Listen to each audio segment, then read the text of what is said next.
Good evening. आज की class में हम बात करेंगे नव निश्चयवाद की, नियो डिटर्मिनिज्म की। देखो, इससे पहले हमने जो दो विचार पढ़े हैं वो अतिवादी विचार हैं। कौन कौन से दो विचार पढ़े हमने? एनवायरमेंटल डिटर्मिनिज्म या पर्यावरणीय निश्चयवाद, और जो दूसरा विचार है वो है पॉसिबिलिज्म।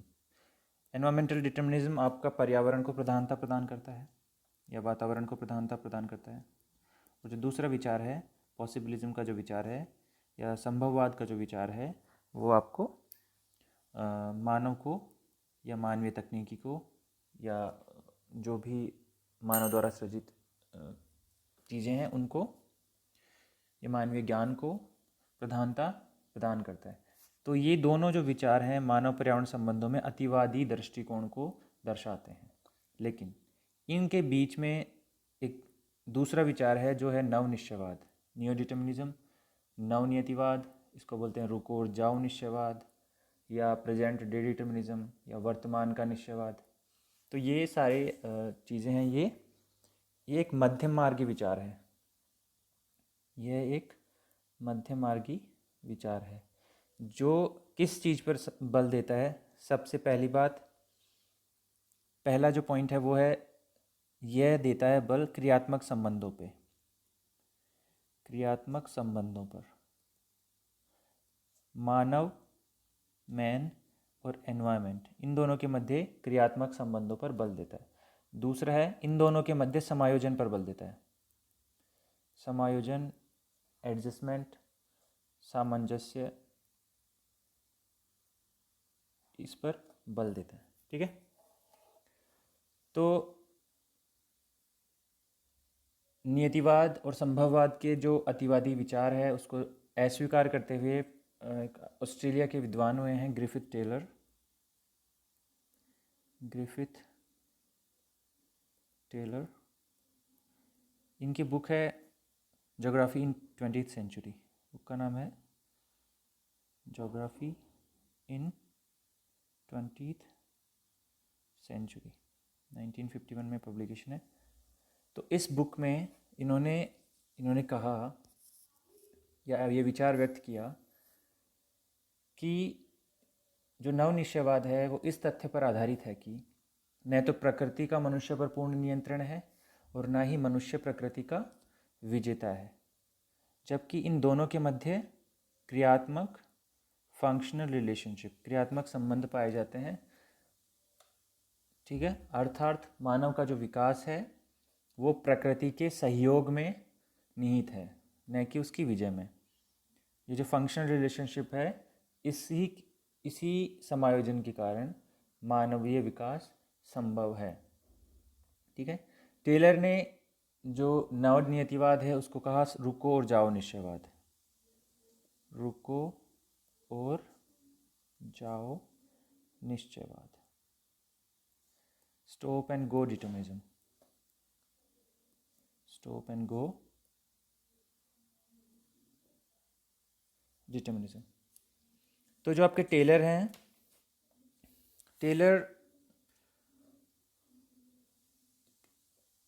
कहते हैं कि मानव किसी देश के विकास की गति को तीव्र, मंद या अवरुद्ध कर सकता है। जो मानव है वो किसी देश के विकास की गति को तेज कर सकता है, कम कर सकता है या बिल्कुल रोक सकता है।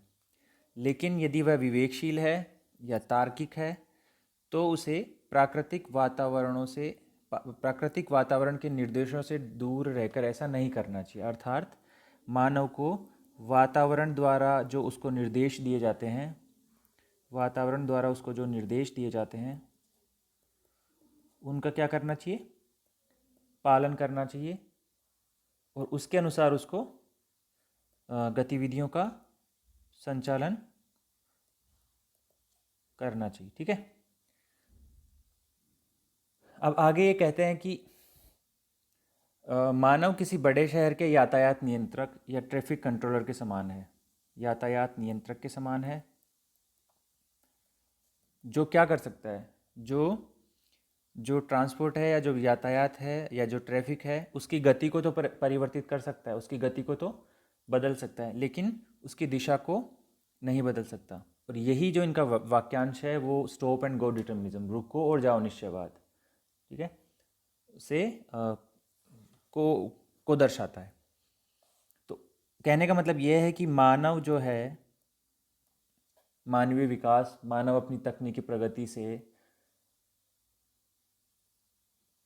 यदि वो वातावरण के साथ सामंजस्य बनाए रखे या वातावरण के द्वारा प्राप्त निर्देशों के अनुरूप कार्य करे तो वह मानवीय प्रगति की गति को तीव्र कर सकता है। तो इस प्रकार जो मानव है वो केवल एक यातायात नियंत्रक की भांति कार्य करता है। टेलर मानता है कि वातावरण के द्वारा जो दिए जाने वाले नियंत्रण हैं उनकी उपेक्षा नहीं की जा सकती और उन सीमाओं के भीतर ही मानव अपनी सांस्कृतिक प्रगति कर सकता है। साथ ही ये कहते हैं कि जो मानवीय विकास है, मानवीय विकास के लिए प्रत्येक वातावरण भिन्न भिन्न भिन्न दशाएं क्रिएट करता है। जैसे आप देखोगे, यदि आप पृथ्वी पे देखोगे तो जो टुंड्रा प्रदेश हैं वहाँ पर मानवीय विकास के लिए जो एफर्ट्स लगाने पड़ेंगे आपको, या जो प्रयास करने पड़ेंगे वो ज़्यादा करने पड़ेंगे। और यदि आप यही चीज़ मध्य अक्षांशों में देखोगे तो यहाँ पर कम प्रयास करने पड़ेंगे। क्यों करने पड़ेंगे? क्योंकि यहाँ पर, या फिर आप इक्वेटर पे देख लीजिए, इक्वेटर पे और टुंड्रा प्रदेशों पे जो जलवायु है आपका, ये आपको वहाँ पर कैसे मिलेगा? चरम जलवायु मिलेगा। मानवीय विकास की अनुकूल दशाएं नहीं मिलेंगी, रिसोर्सेज का अभाव होगा, संसाधनों का अभाव होगा। जबकि मध्य अक्षांशों पर आपको क्या मिलेगा? जलवायु जो होगी वो मॉडरेट मिलेगी, वहाँ पर संसाधन पर्याप्त मात्रा में होंगे, ठीक है, कार्यदक्षता ज़्यादा होगी क्योंकि वहाँ पर जलवायु मॉडरेट है। तो भिन्न वातावरण क्या है करता है, भिन्न भिन्न क्षेत्रों के लिए भिन्न भिन्न दशाएं क्रिएट करता है और उन दशाओं से मानव निर्देशित होकर अपने विकास के लिए कार्य कर सकता है। ठीक है। तो इस प्रकार अच्छा, इस जो एक और जोग्राफर हैं उनका नाम है जी टैथम। जी टैथम सेम कॉन्सेप्ट को, या जो निश्चयवाद है इसको, नवनियतिवाद है इसको व्यवहारिक संभववाद बोलते हैं। जी टैथम इसको क्या बोलते हैं? ये ऑब्जेक्टिव में आ जाता है कई बार। तो जो जी टैथम है वो नवनियतिवाद को बोलते हैं व्यवहारिक संभववाद या प्रैग्मेटिक पॉसिबिलिज्म। प्रैग्मेटिक पॉसिबिलिज्म, ऐसा संभववाद जो कार्य रूप में परिणत होता हो, जो एग्जिस्ट करता हो। ठीक है। तो ये टेलर के विचार हैं। टेलर जो आपका नवनियतिवाद या नवनिश्चयवाद के समर्थक हैं, ये वास्तव में सामंजस्य और क्रियात्मक संबंधों की बात करता है और लगभग अभी वर्तमान में लगभग सभी लोग इस विचारधारा के समर्थक हैं। देखो, नवनिश्चयवाद के जो प्रमुख विचारक हैं उनमें आप देख चुके हो ऑलरेडी, ग्रिफिथ, टेलर, फिर टैथम। इसके अलावा अमेरिकन भूगोलवेत्ता हैं कार्ल सावर,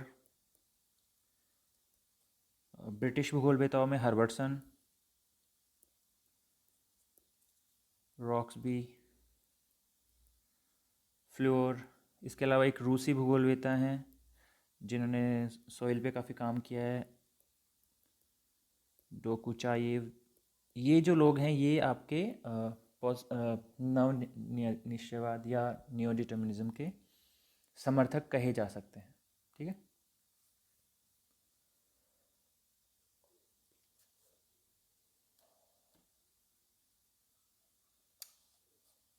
तो शॉर्ट में आप कह सकते हो कि नवनियतिवाद जो है प्रकृति द्वारा निश्चित की गई सीमाओं में मानव समाज के अनुकूलन,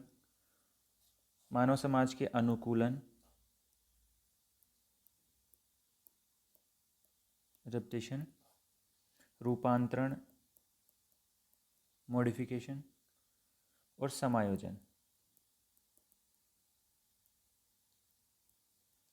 एडजस्टमेंट की व्याख्या करता है। ठीक है। अनुकूलन, रूपांतरण और समायोजन की व्याख्या करता है और इनके आधार पर मानव, पर्यावरण, संबंधों की क्रियात्मकता को दर्शाता है।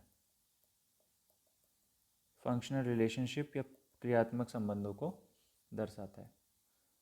ये कहता है कि प्रकृति का जो नियंत्रण है उसको आप कम कर सकते हो, प्रकृति के नियंत्रण को आप कम या ज़्यादा कर सकते हो, लेकिन उसके प्रभावों की अनदेखी नहीं कर सकते। अर्थात जो फीडबैक है,